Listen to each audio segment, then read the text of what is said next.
In my YouTube channel maths by Rishi Dubey sir. इस channel में हम लोग क्वांटिटेटिव एप्टीट्यूड से जुड़े हुए टॉपिक्स के बारे में डिस्कशन करते हैं। अभी हम लोग का जो टॉपिक चल रहा है वो है टाइम एंड वर्क, जिसका आज पार्ट 8 हम लोग डिस्कस करने जा रहे हैं।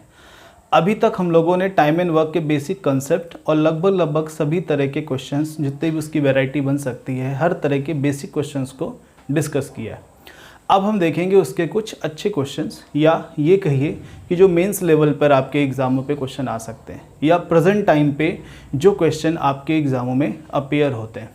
देखिए, बेसिक क्वेश्चन से हमें एक कॉन्सेप्ट डेवलप हमारा होता है, जिससे हम अच्छे क्वेश्चनों के लिए एक अपना अप्रोच डेवलप करते हैं।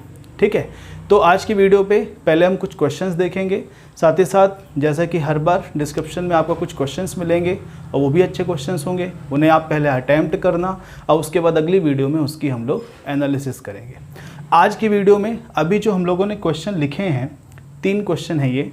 इन तीनों क्वेश्चन को अभी आप पहले खुद से सॉल्व करना, उसके बाद मेरे सॉल्यूशंस को देखिएगा। ठीक है, चलिए तो स्टार्ट करते हैं। तो फर्स्ट क्वेश्चन है हमारा, आज का पहला क्वेश्चन है, कह रहा है कि B takes 12 more hours than A to complete a task. If they work together, they take 16 fewer hours than B would take to complete the task. How long it will take A and B together to complete a task twice as difficult as the first one?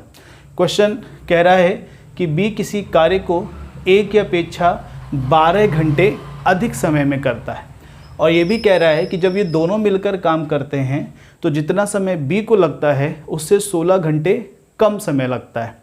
और फिर आपसे question ये पूछना चाह रहा है कि जितना वर्क पहले था उसका अगर डबल वर्क करना हो तो इन दोनों को मिल करके कुल कितना टाइम लगेगा। देखिए, इन क्वेश्चनों में यही खासियत होती है, कुछ भी चीज़ डायरेक्टली आपको गिवन नहीं होगा, सब कुछ इनडायरेक्टली है, लेकिन इन्फॉर्मेशन इतनी सारी है कि उनसे हम रिलेट करके आंसर फाइंड आउट कर सकते हैं। देखते हैं कैसे। देखिए, यहाँ पे पहली लाइन पे था इन्फॉर्मेशन कि B को 12 घंटे अधिक लग रहे हैं। तो मान लीजिए हम लोगों ने एज्यूम कर लिया कि A को x आवर्स लग रहे हैं, तो B को फिर कितने लग जाएंगे, x + 12 आवर्स। ये टाइमिंग हम लोग एज्यूम कर रहे हैं। ठीक है, अब दोनों को क्वेश्चन कह रहा है कि जितना B को लग रहा है, यानी ये B का टाइम है, इससे 16 घंटे कम, तो इससे 16 फीवर कम, तो इससे 16 कम होगा तो माइनस करना पड़ेगा, और जब -16 करोगे तो यहाँ क्या बचेगा, x - 4। तो ये तीनों का पहले तो A और B का अलग अलग और बाद में दोनों का कंबाइंड टाइम हमें पता चल गया। तो हमें पता है कि जब टाइम हमें पता होता है, कहीं ना कहीं हम एफिशिएंसी को रिलेट कर लेते हैं, क्योंकि तीनों का वर्क कॉमन है। तो मान लीजिए वर्क 1 है, तो A की 1 डे की एफिशिएंसी कितनी हो जाएगी, 1/x। B की 1 आवर्स है यहाँ पे, तो 1 आवर्स की एफिशिएंसी B की कितनी हो जाएगी, 1/x + 12, और दोनों की कंबाइन कितनी हो जाएगी, 1/x - 4। तो ये इंडिविजुअल A की एफिशिएंसी है, ये इंडिविजुअल B की एफिशिएंसी है, और ये दोनों की एफिशिएंसी है।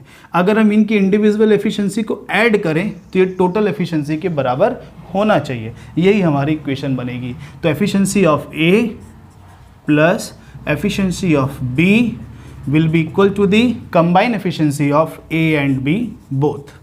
ठीक, अब इसको सॉल्व करना, एक छोटी क्वाड्रेटिक इक्वेशन बनेगी और उससे x की वैल्यू सॉल्व हो जाएगी। तो सॉल्व करते हैं, ये x + 12 और x इधर होगा तो 2x + 12, और ये आपस में मल्टीप्लाई होंगे तो x² + 12x। इधर है 1/x - 4, इसका मल्टीप्लिकेशन इधर होगा, इनका मल्टीप्लिकेशन इधर करना, तो ये मल्टीप्लिकेशन होगी, कितना बनेगा, 2x² - 8x, ठीक है, फिर +12x, और ये -48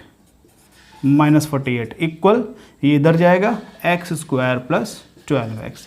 तो 12x कैंसिल हुआ, x² को इधर करना, तो आपकी जो इक्वेशन बन गई x² - 8x - 48 = 0।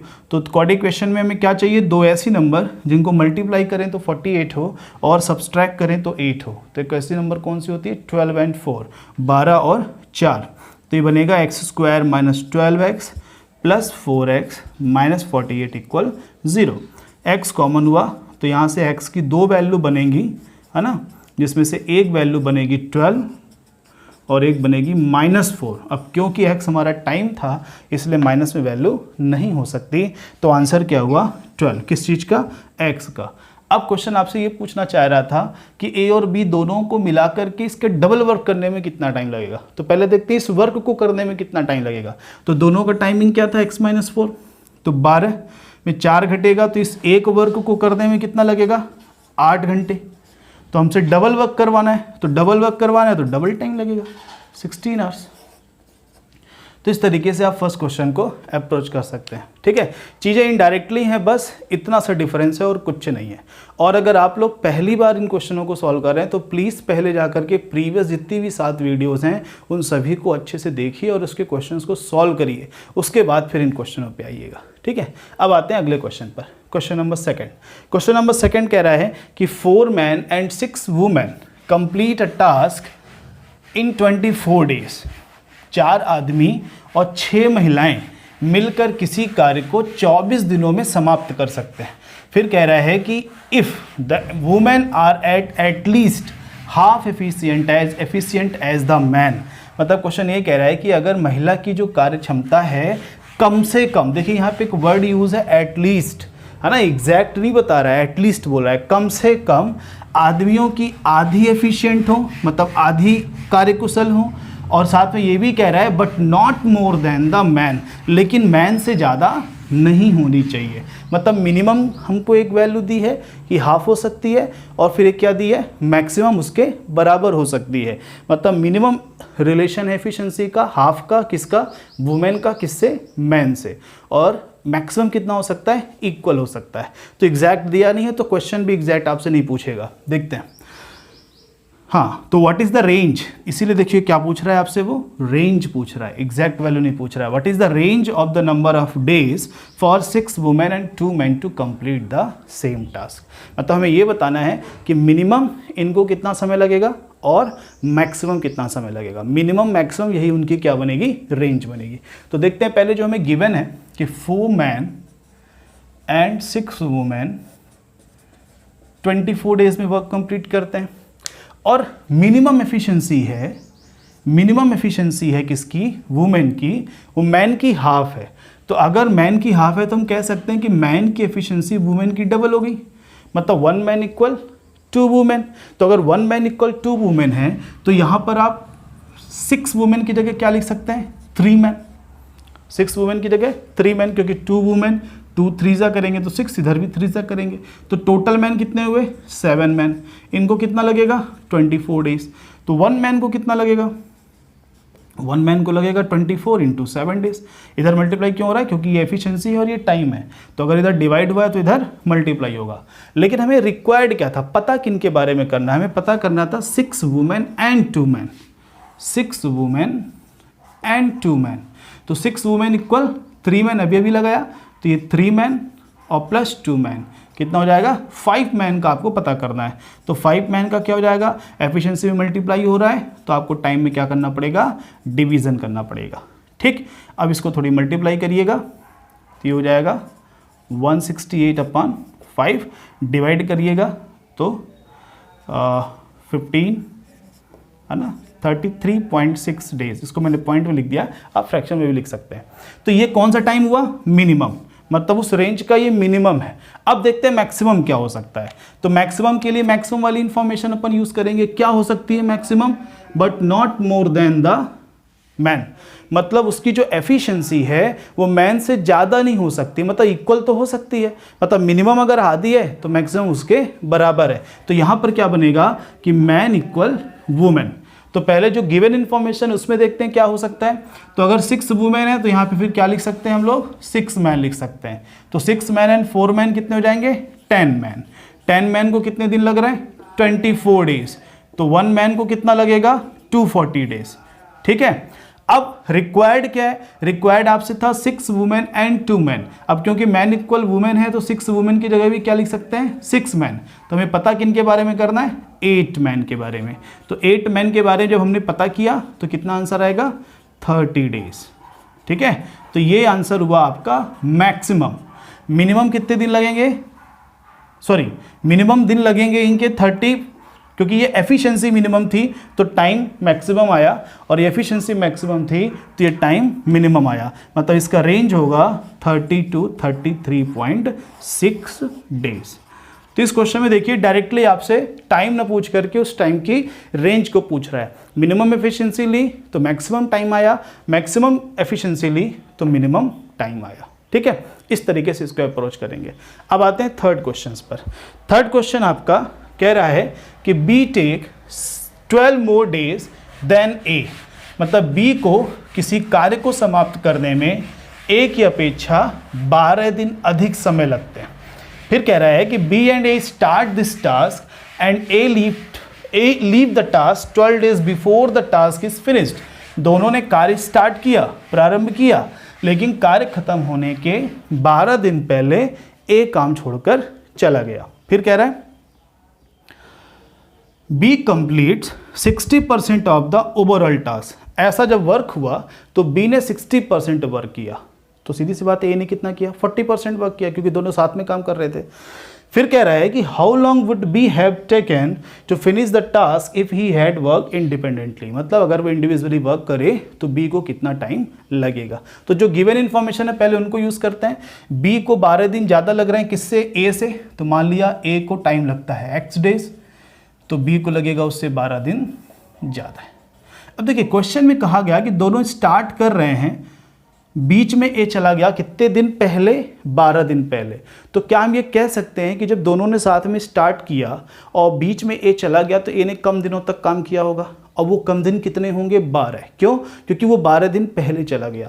तो यहाँ से एक सिंपल सी इक्वेशन बनेगी कि time of B minus time of A equal to 12, मतलब बी को जो समय लगा और जो ए को समय लगा उसका अंतर कितना होना चाहिए, 12 होना चाहिए। लेकिन उसके पहले हम लोग इस इंफॉर्मेशन को यूज़ करते हैं जहाँ 60% वर्क दिया था, तो बी ने कितना वर्क किया, 60%, तो ए कितना वर्क करेगा, 40%। अब एक बहुत ही सिंपल सा एग्जांपल है कि मान लो कोई बंदा है राम, किसी काम को करता है 24 दिनों में, किसी पूरे वर्क को करता है 24 दिनों में, तो 12 दिनों में कितना करेगा। तो आप देख रहे हो डे क्या हो रहा है, हाफ, तो वर्क भी क्या होगा, हाफ। या हम ये कहें कि आधा काम कितने दिनों में करेगा, तो आप सीधे टाइम को हाफ कर दोगे ना, सीधे 24 से आधा 12 हो गया।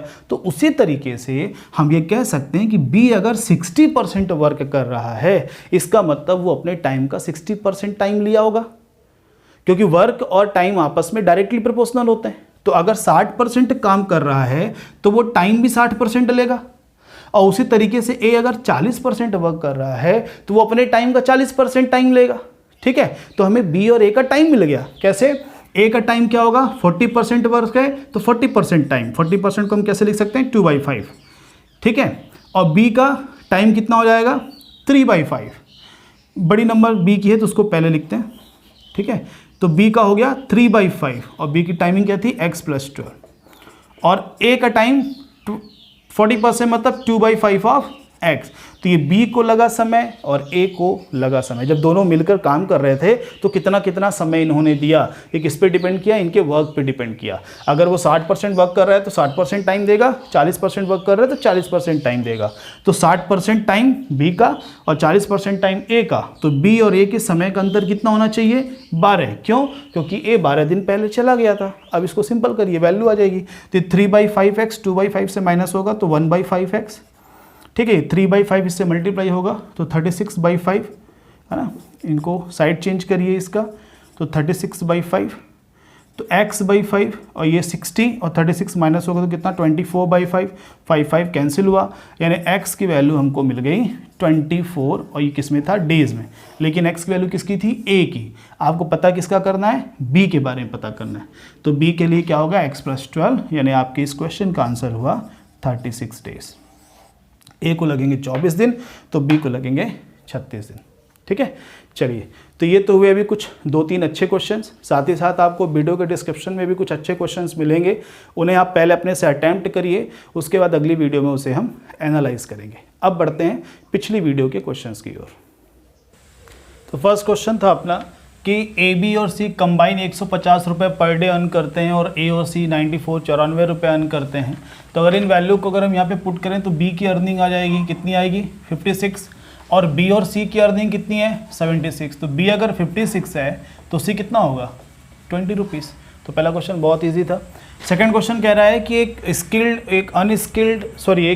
एक सेमी स्किल्ड और एक अनस्किल्ड पर्सन जो हैं उनका वर्क पर डे का ये हमें रेशियो दिया था। साथ ही साथ दिया था किसी काम को कर रहे हैं जिसमें स्किल्ड पर्सन 7 डेज वर्क कर रहा है, सेमी स्किल्ड 8 और अनस्किल्ड 10 डेज। तो हमें बताना था कि स्किल्ड को कितने रुपए मिलेंगे अगर टोटल पैसे कितने मिल रहे हैं 369। तो इसे पता करने के लिए क्या करना पड़ेगा कि स्किल्ड ने वर्क कितना किया।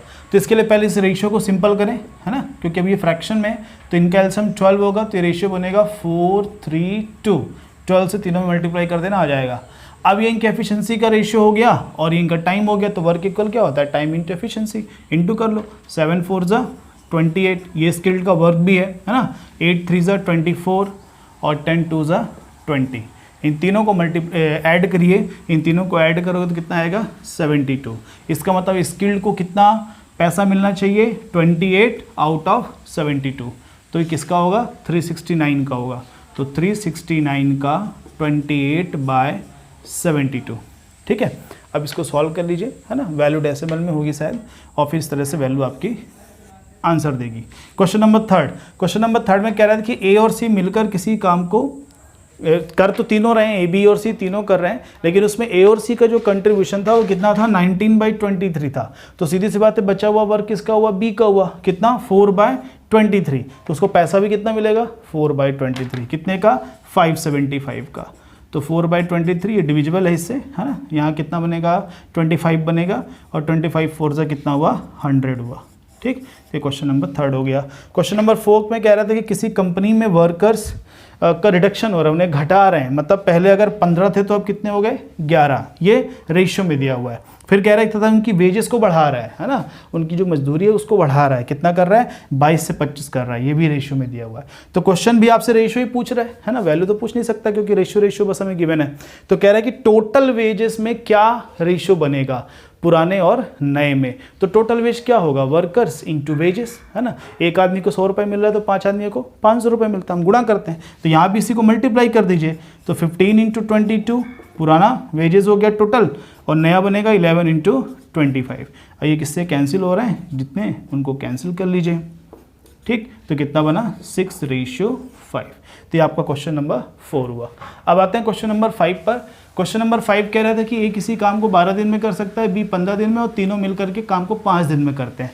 क्वेश्चन में सी अभी डिटरमाइन करना चाहिए कि नहीं चाहिए, ये डिपेंड करता है हमें बताना किसके बारे में। हमें बताना था ए के बारे में, तो सी क्यों फाइंड आउट करें, क्योंकि हमें यहाँ पे एफिशिएंसी नहीं चाहिए, वर्क चाहिए। ए ने कितना वर्क किया, देखो ए कंप्लीट वर्क करता है 12 दिन में, तो ए ने तीनों के साथ मिलकर कितने दिन काम किए 5 ही दिन ना। तो उसका जो फ्रैक्शन बनेगा वर्क का वो क्या बनेगा 5/12। भाई 12 दिन में पूरा काम कर रहा है, 5 ही किया, तो काम कितना किया उसने 5/12, तो पैसा भी कितना मिलेगा 5/12 ऑफ टोटल अमाउंट जो भी था, है ना। तो ये 80 हुआ, टोटल के अमाउंट कितना बन गया 400 रुपये। अब आते हैं नेक्स्ट क्वेश्चन पर। नेक्स्ट क्वेश्चन में 3 पर्सन ए बी सी के बारे में दिया कि 8 12 16 दिनों में काम को करते हैं। एक चौथे व्यक्ति डी की सहायता से ये 3 दिनों में हो गया। अब क्योंकि यहाँ डी के बारे में पता करना है तो हमें डी की वैल्यू निकालनी पड़ेगी। तो इन तीनों का एलसीएम लिया 48, तो ये हुआ 6, ये हुआ 4 और ये हुआ 3। तो तीनों की कंबाइन एफिशिएंसी कितनी हुई 13। और ये वर्क कितने दिनों में हो रहा है 3 डेज में, 48 वर्क 3 डेज में। तो इन चारों की कंबाइन एफिशिएंसी कितनी हुई 16। तो 13 इनकी हुई और टोटल 16 है, तो डी कितना हुआ 3। ये पर डे की एफिशिएंसी है, मतलब पर डे वो कितना वर्क कर रहा है 3। तो 3 डेज में कितना करेगा 9। तो इसका जो फ्रैक्शन बना वर्क का कितना बना 9 अपॉन टोटल। तो टोटल कितना था 48 और अमाउंट कितना है 1200। ठीक है, तो 12 4 ज़ा 4 से 25, 25 9 ज़ा 225। ये आपका क्वेश्चन हुआ 6। क्वेश्चन नंबर 7 में दिया है कि 2 men and 1 woman together can do a piece of work in 14 days and 4 women and 2 men together can do the same in 8 days। और अगर एक आदमी को 600 रुपये पर डे 600 पर डे अगर वेज मिल रहा है तो वुमेन को कितना मिलना चाहिए। तो ये वेज किस पे डिपेंड करता है वर्क, और वर्क किस पे डिपेंड करता है टाइम इंटू एफिशिएंसी पे। टाइम अगर यहाँ पे पर डे बोल रहा है, माने टाइम कॉमन कर रहा है, तो बचा क्या एफिशिएंसी। तो जो एफिशिएंसी का रेशियो होगा वही उनके वेज का रेशियो होगा। तो कैसे निकालते हैं, इसको मल्टीप्लाई करेंगे time into efficiency, time into efficiency. तो मल्टीप्लाई करना ये होगा 28 मैन 14 वुमेन, और इधर मल्टीप्लाई करना तो 32 वुमेन और ये 16 मैन। तो मैन एक तरफ, तो इधर आएगा तो ये 12 मैन और ये 14 इधर होगा तो 18। ठीक है, 6 से कैंसिल हुआ 2 3। तो मैन वुमेन की एफिशिएंसी का रेशियो हुआ 3:2। तो इनके पर डे के वेजेस का भी रेशियो क्या होगा 3:2। तो 600 अगर 3 है तो 1 इक्वल कितना हुआ 200। तो वुमेन को कितना मिलना चाहिए 400 पर डे। क्यों? क्योंकि 3 इक्वल 600, तो 2 इक्वल कितना होगा 400। ये हुआ आपका क्वेश्चन नंबर 7। अब आते हैं क्वेश्चन नंबर 8 पर। क्वेश्चन नंबर 8 सिंपल सा क्वेश्चन था, कह रहा है कि 6 person per day 8 hours work करते हैं और उन्हें पर वीक में इतने रुपए मिल रहे हैं, 8400 8400 रुपये मिल रहे हैं। तो कह रहा है कि 9 पर्सन अगर पर डे 6 आवर वर्क करें तो उन्हें पर वीक कितना मिलना चाहिए। देखिए लास्ट का जो टाइम है वो दोनों के लिए सेम है, पर वीक बताना है, तो वो कॉमन है, तो उससे कोई प्रॉब्लम नहीं। तो अगर यहाँ 6 पर्सन 8 आवर्स वर्क कर रहे हैं तो टोटल आवर्स कितने हुए 48। इसी तरीके से जो पता करना है वो कितना हुआ 54। तो देखो इंक्रीज हो रहा ना, आवर्स इंक्रीज हो रहे हैं तो वेज इंक्रीज होना चाहिए। तो अगर वेज इंक्रीज होगा कितना इंक्रीज होगा, देखो कितना इंक्रीज हुआ ये 6 आउट ऑफ 48। 6 आउट ऑफ 48 कितना बनता है 1/8। तो अगर आप 1/8 टाइम ज़्यादा एक्सपेंड कर रहे हैं तो आपको अमाउंट भी 1/8 एक्स्ट्रा मिलेगा। किसका 8400 का 1/8। 8400 का 1/8 करोगे तो कितना आएगा 1050। और पुराना वेज कितना था 8400, तो एक्स्ट्रा मिलेगा 1050 और टोटल हो जाएगा 9450। ये आपका क्वेश्चन नंबर 8 हुआ। क्वेश्चन नंबर 9 भी सेम ऐसा ही क्वेश्चन है, कह रहे हैं कि 8 women per day 6 our work कर रहे हैं तो पर वीक में उन्हें 630 रुपये 630 रुपीज़ मिल रहा है। तो 18 वुमेन अगर 4 आवर्स पर डे वर्क करें तो कितना पैसा मिलेगा। तो उसी तरह से इसको भी सॉल्व करो। 8 6 कितना हुआ 48 आवर। क्यों ऐसे सॉल्व कर सकते हैं, क्योंकि ये जो बताना है और जो पूछा गया है, सॉरी जो गिवन है, वो दोनों की जो लास्ट की टाइमिंग की वेरिएबल है वो सेम है, इसलिए यहाँ पे कोई प्रॉब्लम नहीं, सीधा आवर्स में कन्वर्ट कर लीजिए। तो 18 4 से कितना होगा 72 आवर्स। तो 48 72 कितने का डिफरेंस है 24 का। तो 24 48 का क्या होता है हाफ, आधा।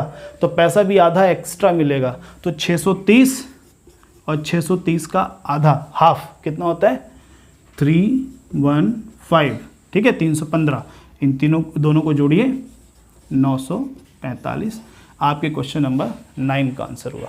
चलिए क्वेश्चन नंबर 10 पे देखते हैं। क्वेश्चन नंबर 10 कह रहा है कि 44 वुमेन 56 डेज में अर्न करती हैं 29,568, है ना। उनको जो पैसा मिल रहा है वो 29,568 रुपये मिल रहा है।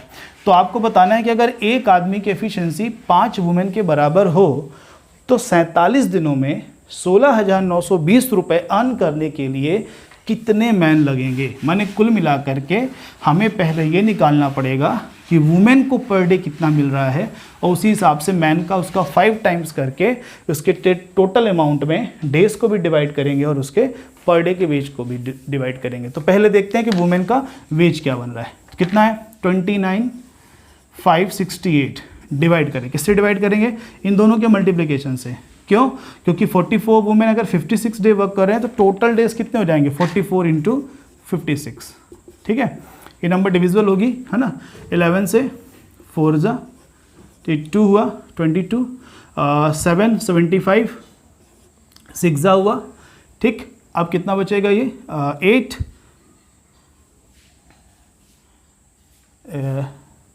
2 जा कितना हुआ 22, 7 11 6 जा और ये 9 होगा तो 11 8 जा और फिर अगेन 11 8 जा। अब इसको डिवाइड करें तो ये 8 से डिविजिबल है, हाँ बिल्कुल डिविजिबल है। तो 8 7 जा 8 3 जा 24, 3 जा 24, 8 6 जा 48 और ये 7 से डिविजिबल होगा, है ना 28 और ये 8 और ये 4 से डिवाइड होगा कितना हो गया 12। मतलब एक वुमेन को पर डे कितना मिल रहा है 12 रुपये मिल रहा है। तो अब क्योंकि कह रहा है कि 1 मैन इक्वल 5 वुमेन है तो 1 मैन को कितना मिलेगा इसका 5 टाइम यानी 60 रुपीज़ मिलेगा। तो टोटल मैन को कितना अर्न करना है, मैन को अर्न करना है 16,920। तो कितने मैन होंगे यही हमको पता करना है, नंबर ऑफ मैन, और कितने डेज में 47। पर प्रत्येक दिन मैन को कितना मिल रहा है 60 रुपीज़। तो 60 × 47 से जब हम डिवाइड करेंगे तो नंबर ऑफ मैन आएगा। तो यहाँ पे ये देखो 0 से 0 डिविजिबल है और ये 6 से 6 इसको कैंसिल करना, 6 2 जा है ना 12, 8 और 2 और ये 47 से डिविजिबल होगा कितना 6 जा। तो कितने मैन लगेंगे 6 मैन लगेंगे। ठीक है, इस तरीके से आप क्वेश्चन नंबर 10 का भी आंसर दे सकते हैं। तो ये हुआ प्रीवियस वीडियो पे जो हमने आपको क्वेश्चन दिए थे उनके सॉल्यूशंस। और आज की वीडियो के जो क्वेश्चंस हैं, है ना, अच्छे क्वेश्चन होंगे, उनको भी आप लोग अच्छे से अटैम्प्ट करना, उसके आंसर्स आप कमेंट सेक्शन पे ज़रूर मेंशन करना, ठीक है। और जैसे ही मैंने पहले भी कहा था, जितने भी नीडी पर्सन उनको ज़्यादा से ज़्यादा शेयर करो, और अगर वीडियो पसंद आए तो लाइक करिए, ठीक है। आज के लिए इतना ही, थैंक यू।